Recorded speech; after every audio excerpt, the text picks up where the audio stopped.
There it is. We are live.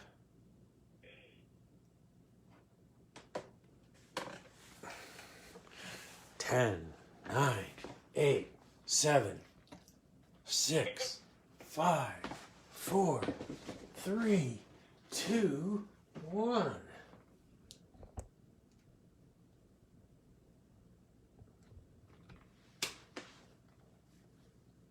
Make sure that, okay, I'm in the frame. We're live. All right. And it's 3 o'clock. Hi, everybody. I hope y'all, sorry, Julia? Oh, no, I was just echoing you. Oh.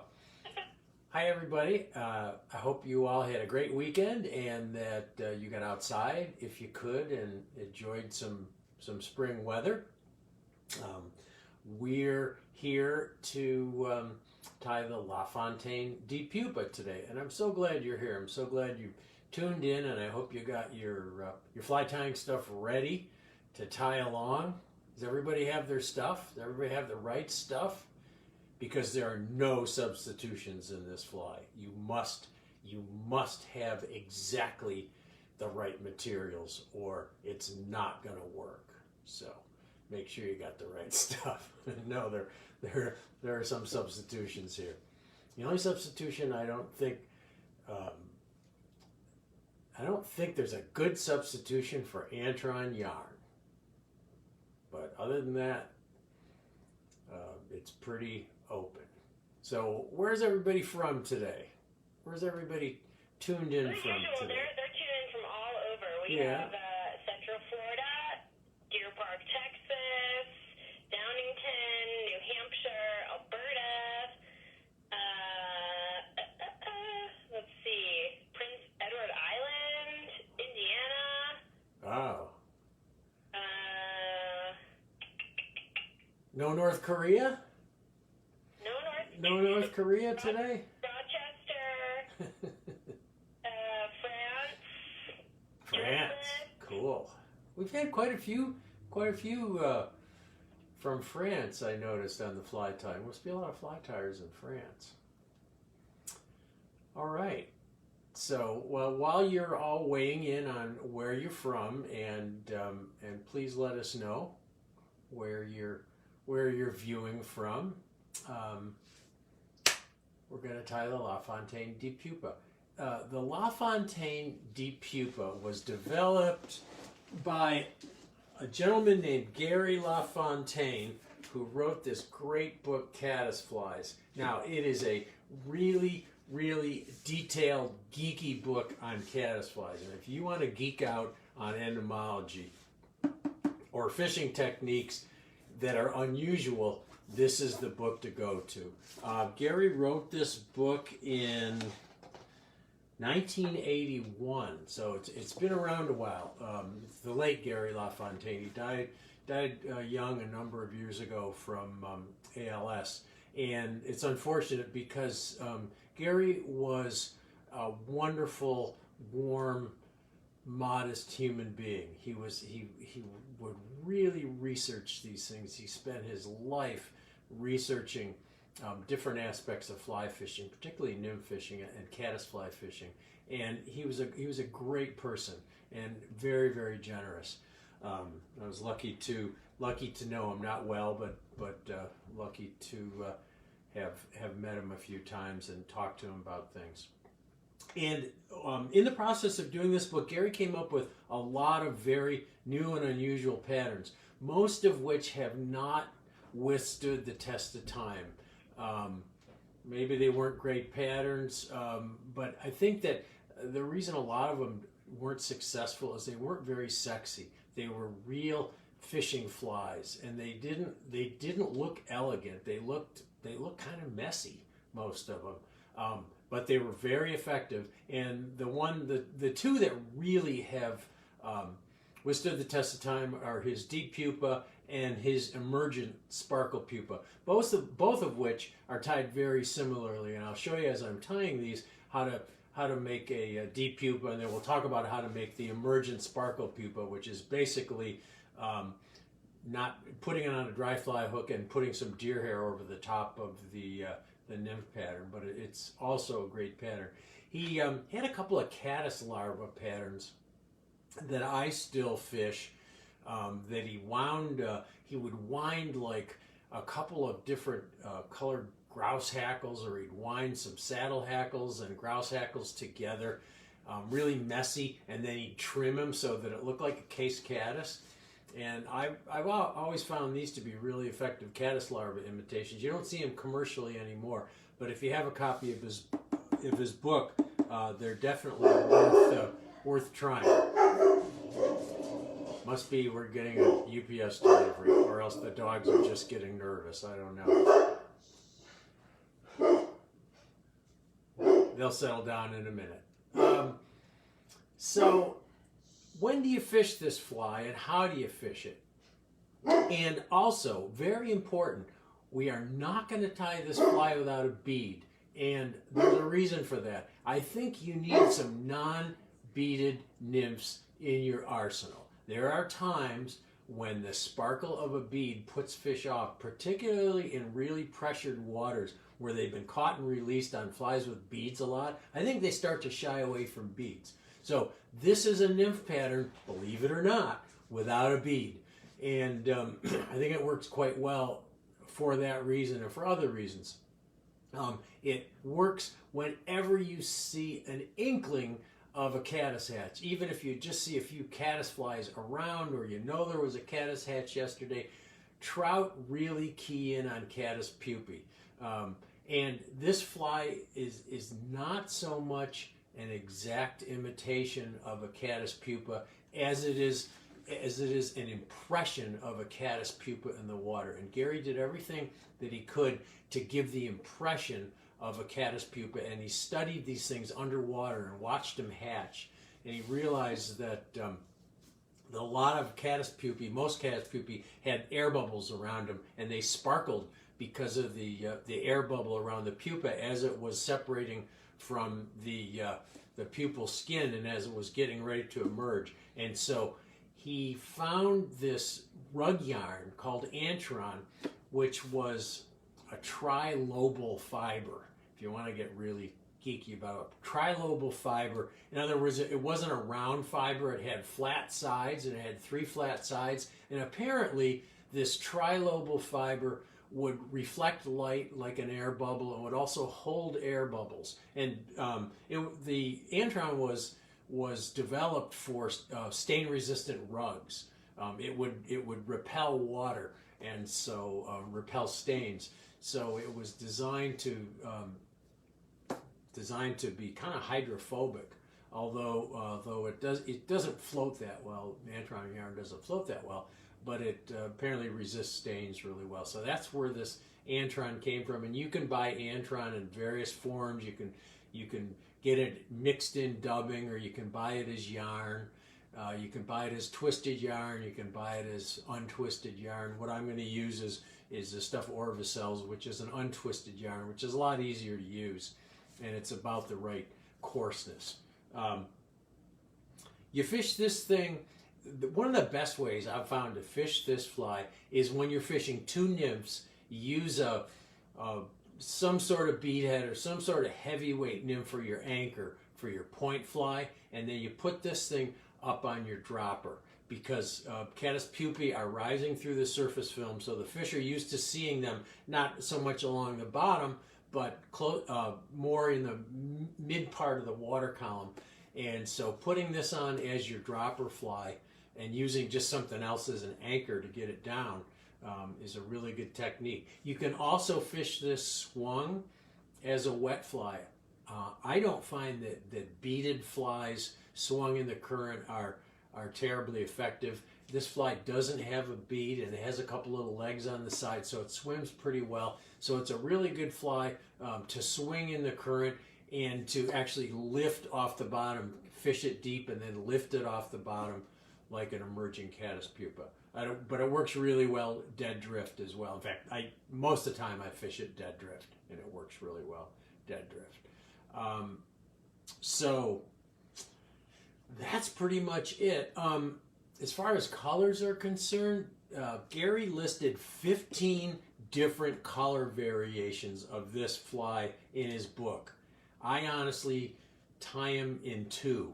I tie one with an olive body, and I tie one with a tan body. Most caddis pupae, I don't think the color is that important. It's more the impression and the shape and the way this bug looks in the water than it is the exact color. But there are some pupae that are kind of greenish or olivish, and then most of the other ones are tan.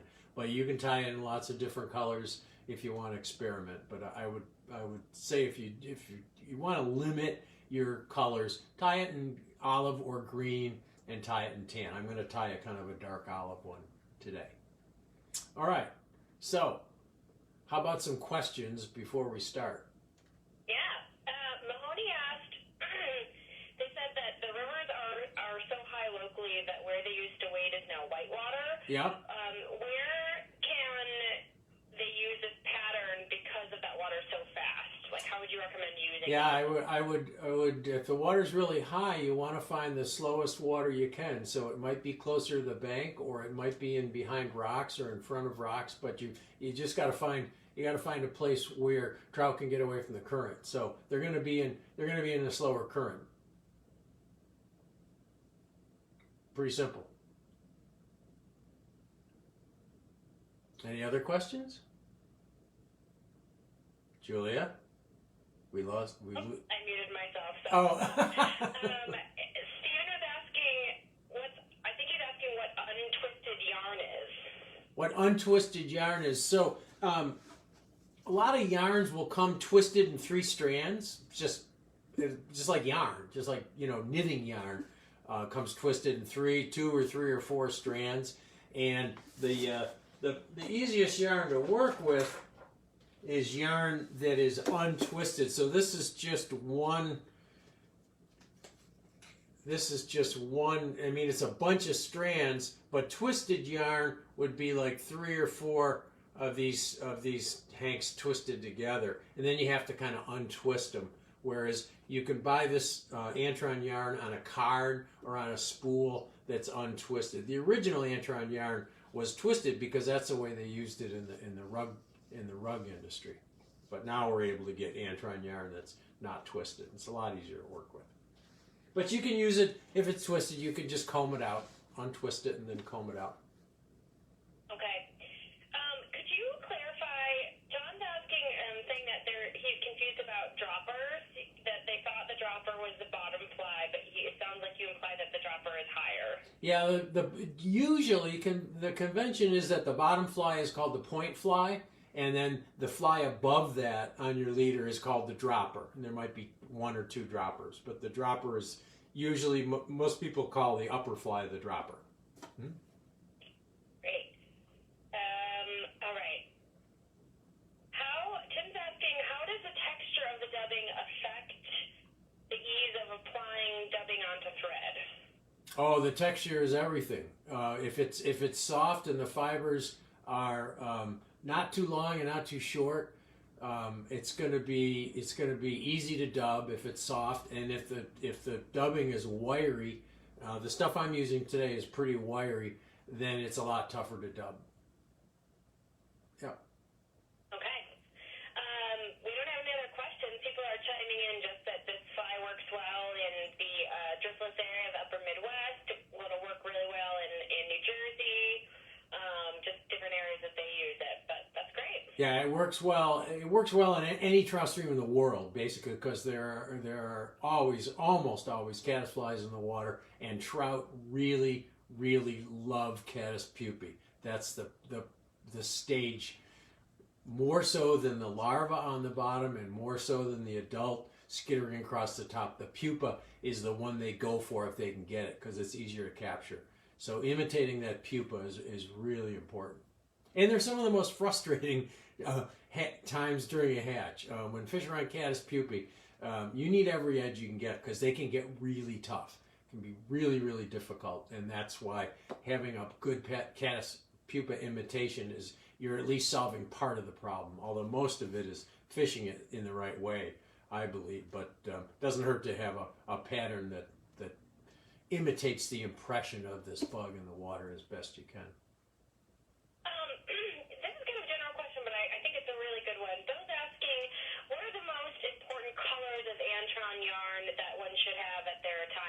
Oh, yeah, good question.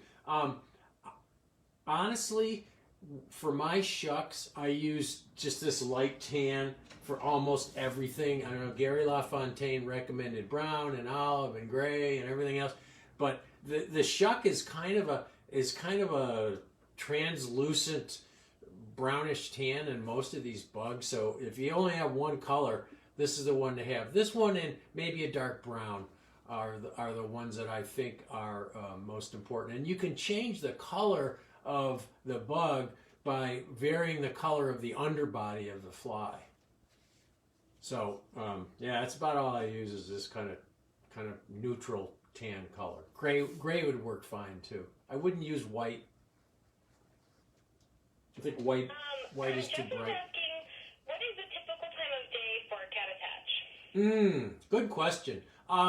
I've seen caddis hatching at all times of day. I've seen them early in the morning. I've seen them in the middle of the day, and I've seen them in the evening. You know, I think it depends on the species and the water temperature, but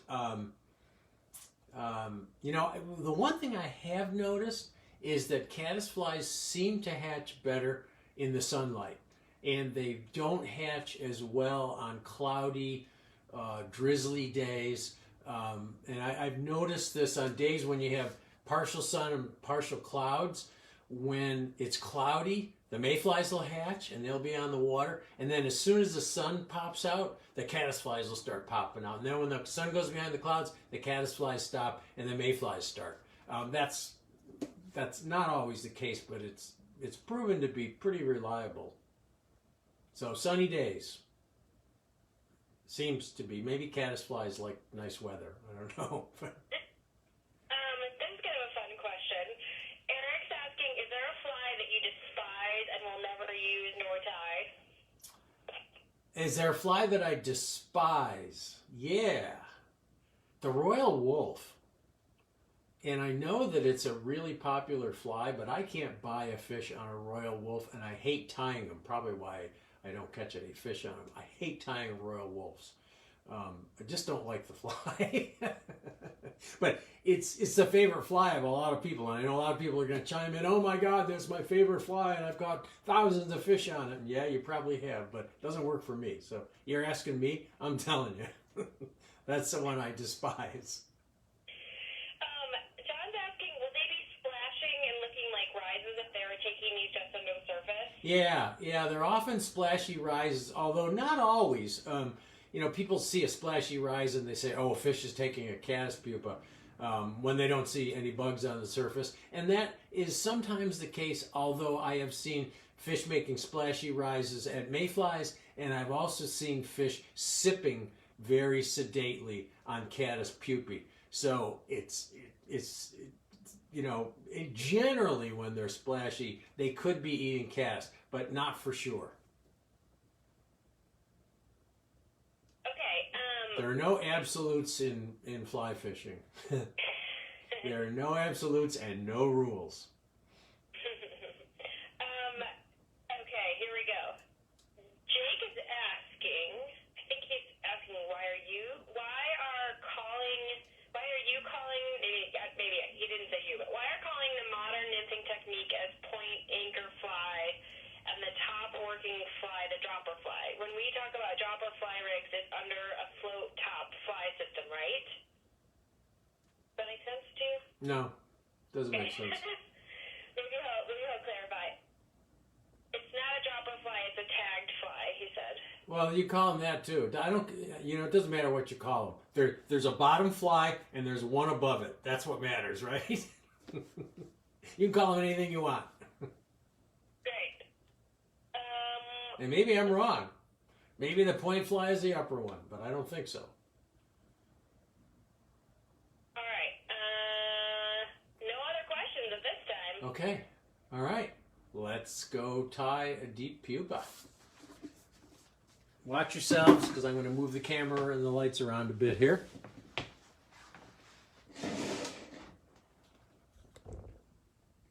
Don't look. And I can take questions while I'm doing this.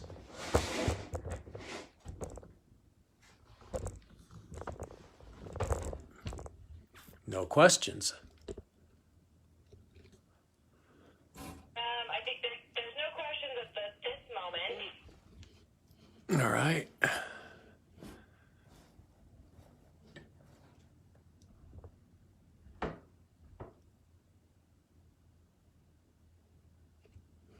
Oops. Don't worry, this is not permanent. We're gonna move things a little bit more. If it's not in focus and there's not enough light, we'll fix that. There's some light.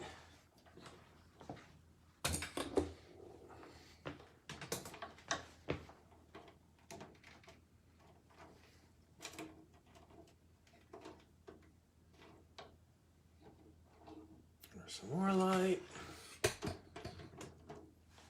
And number 3. Okay, here we go. Okay. Tim's asking, is rabbit dubbing a dry fly or wet fly dubbing? Oh, you could use it for either one. Rabbit's nice to work with, and it floats really well. But it's, you know, I use it for wet flies as well.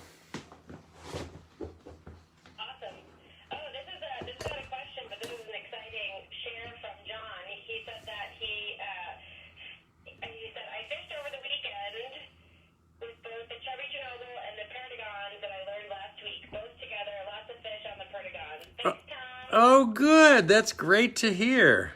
No. Sean's asking, what did you have for your birthday dinner?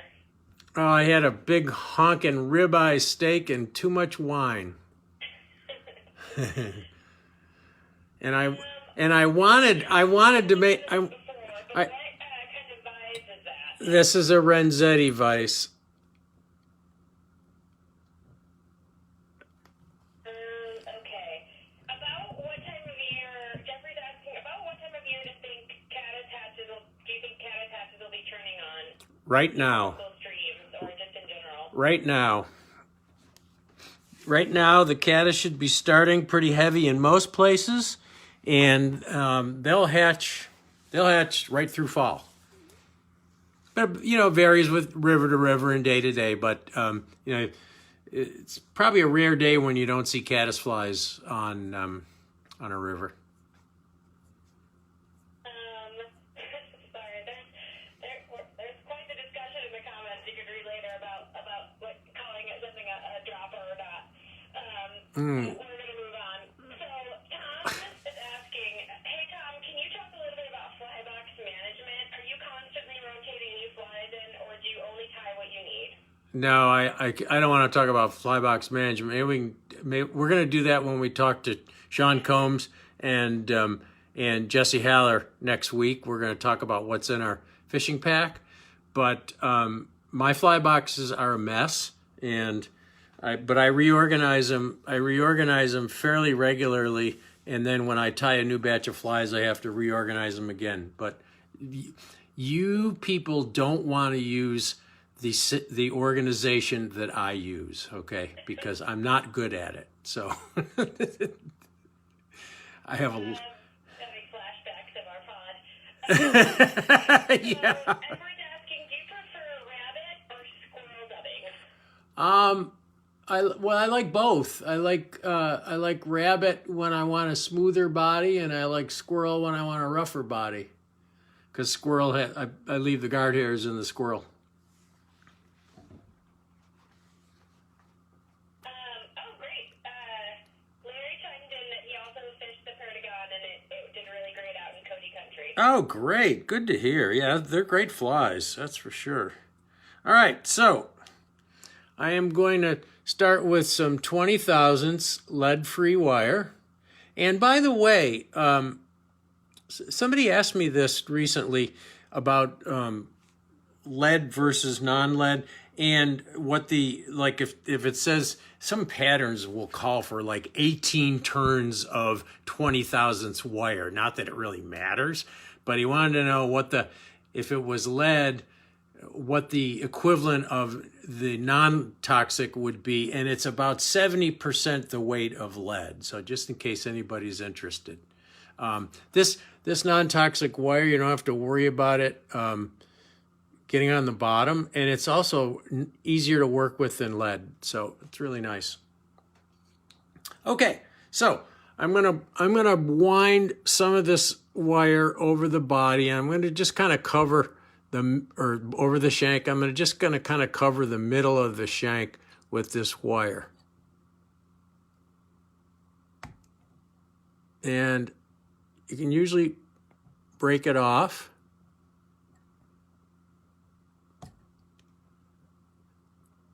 That's probably, I'd probably use a little more than that typically, but that'll be okay for what we're doing here. And then when you've got a wire underbody like this, you want to start your thread in front of the wire. And then you want to hold it in place with your fingernail and wind a little bit in front of there so it doesn't slide forward. And then you want to spiral back and get right behind it and make another bump. And then you want to wind back forward and just try to give yourself a little ramp there so that you don't have a big jump when you come up to the front. It makes things jump all over the place. So you can see I got a little sloping ramp, and then I'm going to do the same thing in the back. A little sloping ramp here.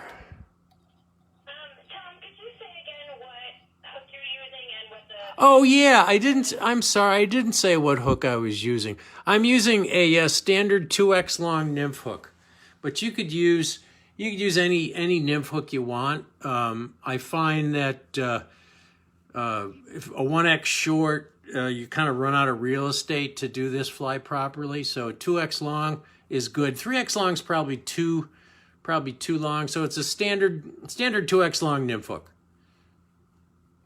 And I'm using 80 brown thread. You could use 60. This is a size 14. 60 would be a little thick for this, so 80 is probably better, I think. And you could use 10 or 12 if you wanted to. So we got our lead secured, and then we're going to take some of this Antron yarn and like two revolutions. So I'm going to get 2 revolutions around the card here with the kink in it, and I'm going to cut it there. And I've found with this fly for the Shuck, LaFontaine said to tie him sparse. He said to tie him sparse, but in his, in looking at his flies, they didn't look that sparse. And you want enough yarn to be able to encircle this body. So what I do is I cut this down the middle, and then I combine the two. So I have 2 bunches of yarn that are, kind of a hook gap in diameter, like so. And then I'm going to comb it out to get any kinks out of it, because you want this stuff to distribute around the hook. So I'm just going to comb it to get any kinks out of it, kind of separate the fibers. And you can see that stuff kind of sparkles. That's why they... Hey, Tom, we had a couple people ask if you could turn up the volume on my... Oh, yeah. I got to move you over to my fly tying bench. Sorry. It's all right. And I'll turn it up. They want to hear you, not me, Julia. There you go. All right, how's that, guys? Can you hear Julia better now? There. Okay. So, I'm going to take this yarn, and I'm going to get the middle of the yarn, roughly, and I'm going to come over, and right behind that wire bump, I'm going to attach it. Oh, very important. You want to wind back to the bend. Cover that with thread, or else your yarn's going to slip on you. I almost forgot to do that. So, and then come back. Dave Rossett, you tying along? Roger Bird, I saw both of them earlier. you tying along? Scott asked, have you ever tried NanoSilk 18.0? It makes UTC 70 look like backing. Yeah, I've tried it. I can't say that I've that I prefer it, but it's nice and fine, that's for sure. All right, so now I'm going to tie this in right behind that bump. And just any old way, give it 3 or 4 really tight turns. So you got it tied in, kind of at an, it's easier to tie it in at a kind of an angle. And then I'm going to pull it back, and I'm going to wind over it like so, all the way back to the bend. And then kind of maybe even this out if I can. Got a little bump there, but we'll fix that. And what you're going to do is you're going to have 2 bunches that come forward. So you don't have to do this at this point, but you're going to have 2 little sticking out back there. So just leave that there for a minute. And then you're going to take your dubbing, and whatever dubbing you got, guys. Gary LaFontaine was not very fussy about what he used for the underbody. He chopped up yarn or something. And you just got one time. And I'm just going to keep working down this thread. Let me back off here so you can see it a little better. I'm going to back this up a bit. Yeah, someone asked if you could center it a little bit more. Center it? Center it on the screen. There, how's that? Is that better? That more centered? 1 second. I think there's a slight delay, so... It's right in the middle of my screen. There you go. Yep, that looks good to me. Okay, and so I'm just... we have a question from Larry. Yeah. He's asking, I've had trouble with the wire oxidizing in some waters. I've learned that some head cement on the wire prevents it. Have you ever ran into this issue? I haven't. It's tin, though. I don't know if it's mostly tin. It's a tin alloy, so it could. Yeah, I've never noticed it. Maybe in real acidic waters. Daniel's asking, is there any problem using Antron for dubbing, like the scrap from his... No, I don't think so. LaFontaine didn't use Antron for the body, but I don't see why you couldn't. I don't know why he was kind of adamant about not using Antron. But no, you could use Antron. I think you could use Antron. So I'm going to just wind this body. And it should be kind of spiky. He actually picked his body out.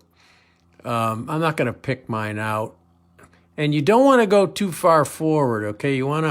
I'm about to where I want to stop because you got to leave some room. So I'm going to pull some of that dubbing off, back it up, and kind of reapply it. So right about there, that's maybe 2/3 the way forward. And then let's come in a little tighter here now.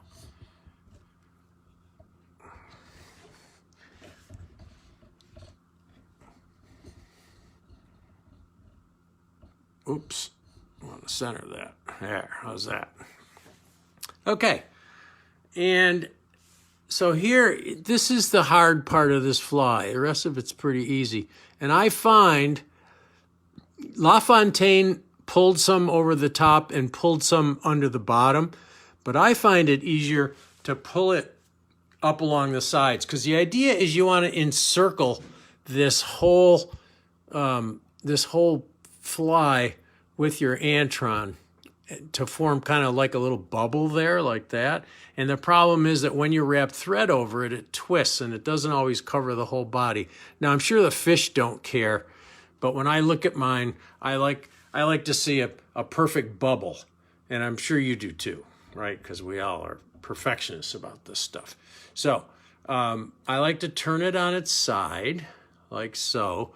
And then I pull one side over, and this one's going to roll away from me, so I'm going to pull it a little bit down toward me, and then I'm going to I'm going to try to distribute that a little bit around there. I don't want to tie it all in one place. I want it to distribute around there. And I'm going to take like 2 loose turns, not tight turns. Then I'm going to turn it over, and I'm going to try to encircle the rest of it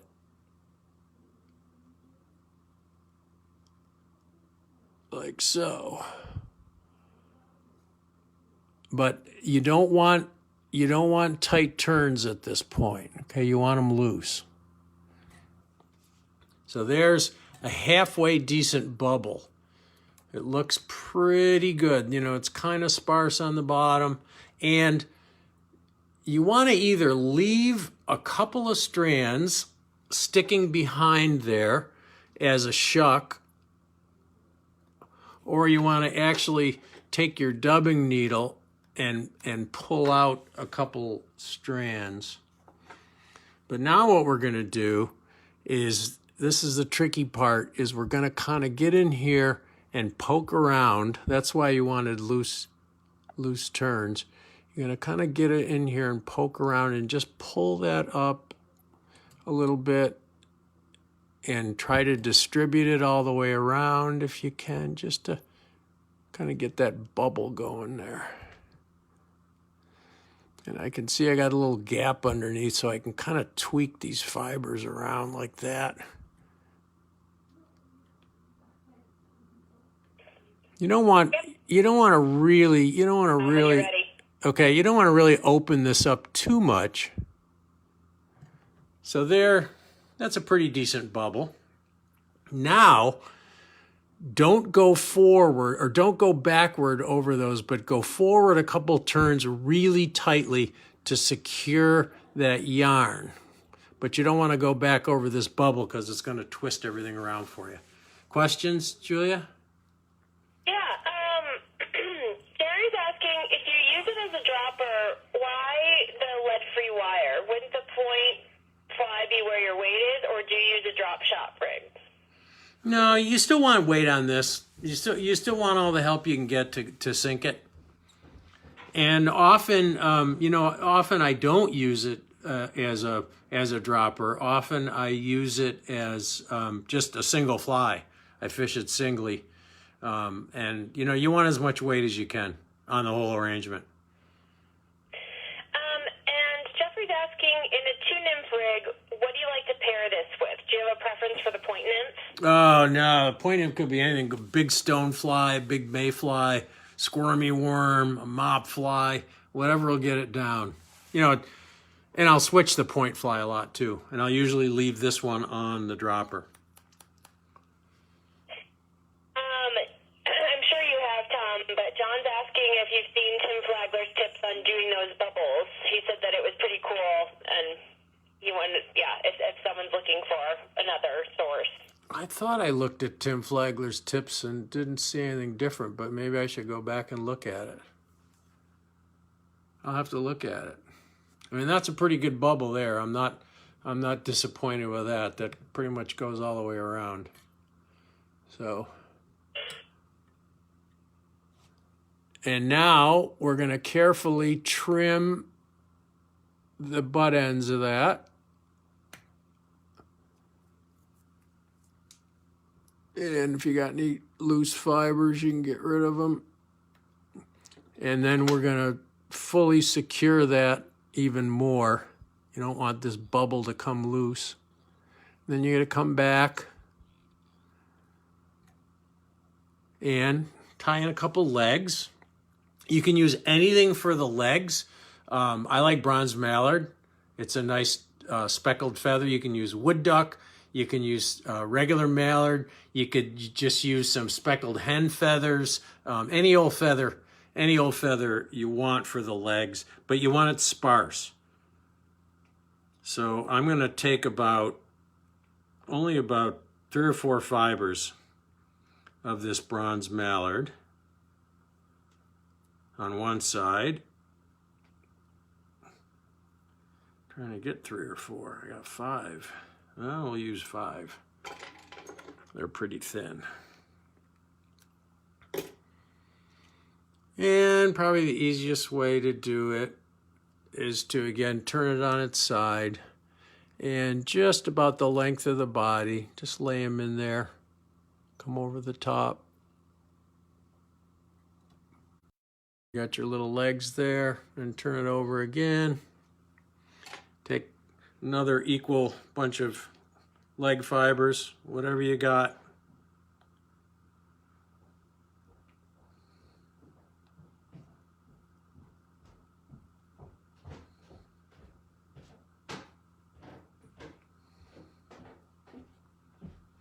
I'm trying to get exactly 5 fibers here. I'm having trouble. Go.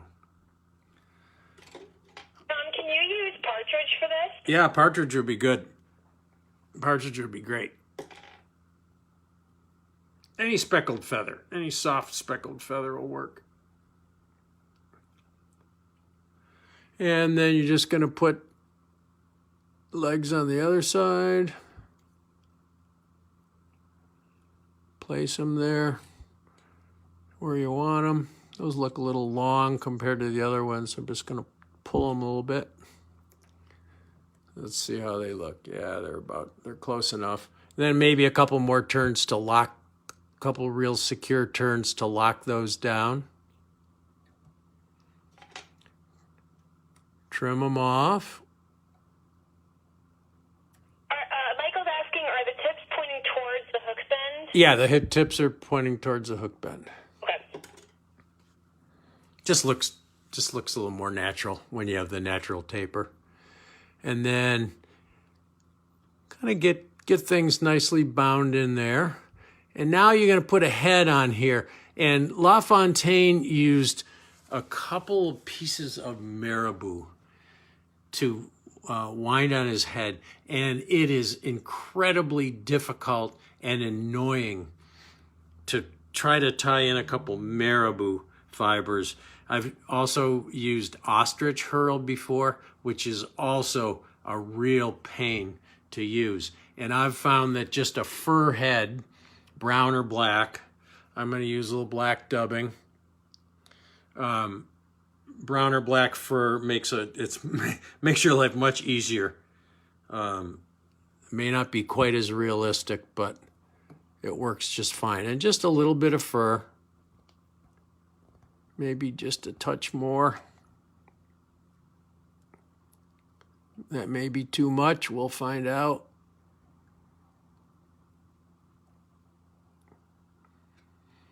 And start back by your bubble. Wind your head. Now it looks just about right. And you're done. That's the LaFontaine Deep Pupa. And then your whip finish. One little drop of head cement on the head. And you're done.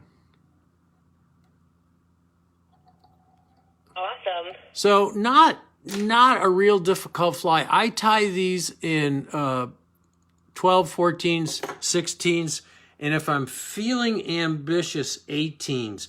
They're so difficult to tie in 18s, and I think I would probably be successful if I tied more of them in 18, because a lot of the caddisflies are pretty small, but they are just so darn difficult to tie in an 18. But if you can handle it, tie some 18s too. They'll work.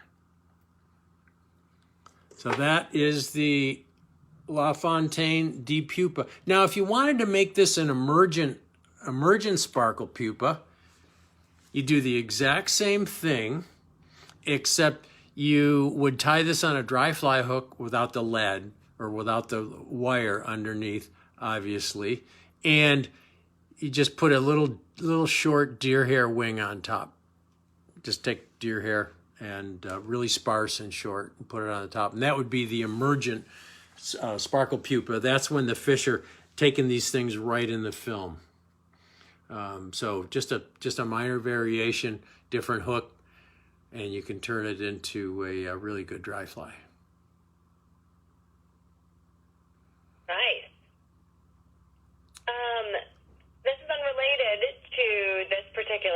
That's okay. Any strategies for keeping loons from attacking your hooked brook trout while pond fishing? Don't fish near loons. It's like the bass on the meadowy.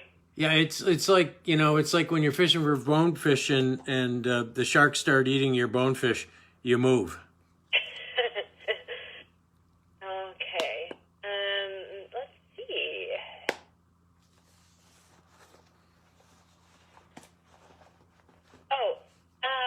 Yeah, I think you answered this, but Roger's asking, would you fish the sparkle pupa as a dry fly?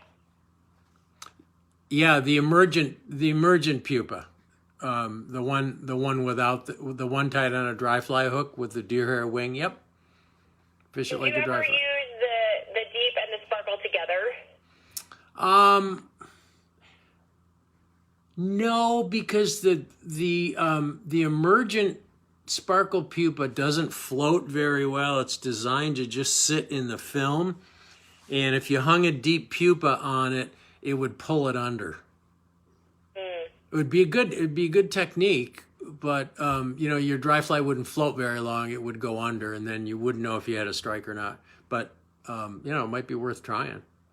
Yeah. Okay. How long should that deer hair be if you tie it on the top? Just about the length of the shank. So short, fairly short. Don't go beyond the bend, because you're just trying to imitate an emerging wing, and you're trying to give yourself a little something that sticks up on top so you can see your fly in the water. So short and sparse. And could you use Zelen for the same fly as a dry fly? I don't know about Zelan. I don't know.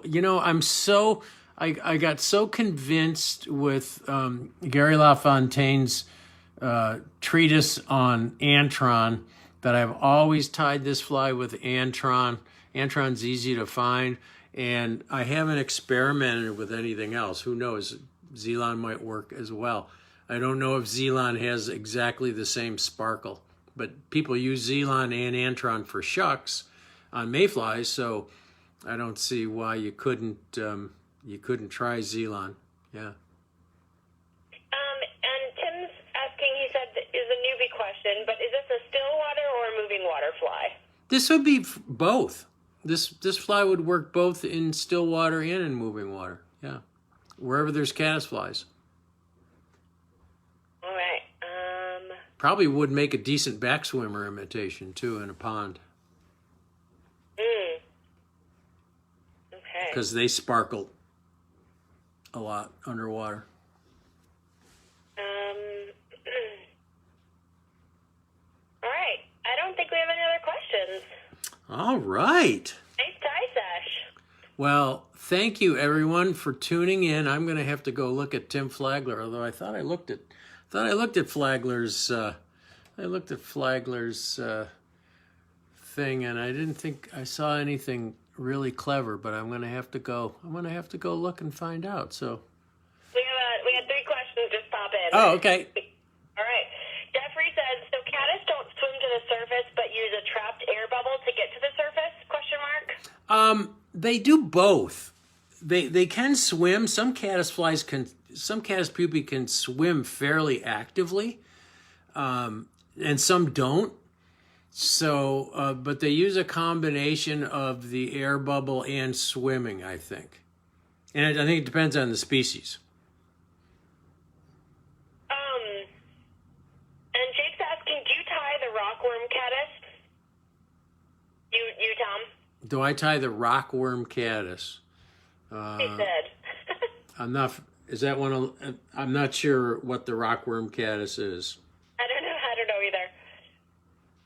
But I thought I'd give it a shot. Yeah. Adam's saying, would this work for October caddis, or would you modify it? Yeah, this will work for October caddis. You'd want to make the body orange, and you'd want to make it about twice as big as this because they're a big fly. Should work. Although I have a feeling that October caddis crawl out of the water to hatch. I've never seen any actually hatching on the water, but Doesn't mean they don't. Yeah, it could work for October caddis, I think. All right. I think that's the last. Oh, we've had a couple tie requests in the whole session, so we can talk about that later. But someone's asking for a parachute, BWO, or a turkey flat.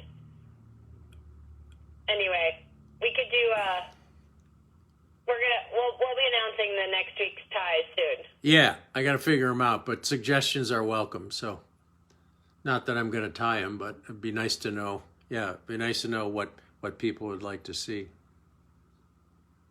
All right. Well, that's it for today. Okay, well, thank you, everyone. I'm so glad you tuned in today. I really appreciate you tying along with me, and I hope you learned a little something new. Anyways, it's a great pattern, and it's something that should be in everybody's box if you trout fish. And tomorrow night at 7 p.m. Eastern, you can look under the event. You can always look under the events on our Facebook page, but Tim Johnson will be doing how to draw a live trout, or how to drive a trout. So if you want to bring your kids, or you're interested, or grandkids, or whomever, in learning how to draw, you can tune in on our channel. Yeah, I'm going to watch that myself. I'm really looking forward to. Tim's a great guy, and he's very funny, and it should be a very entertaining session. So I'm looking forward to that. And then Wednesday we're tying a mayfly emerger. Pretty simple, but we'll maybe do some variations. We'll do a couple different variations on Wednesday. Excellent. All right, everyone. Well, thanks for tuning in. I hope everybody stays healthy, and we'll see you on Wednesday.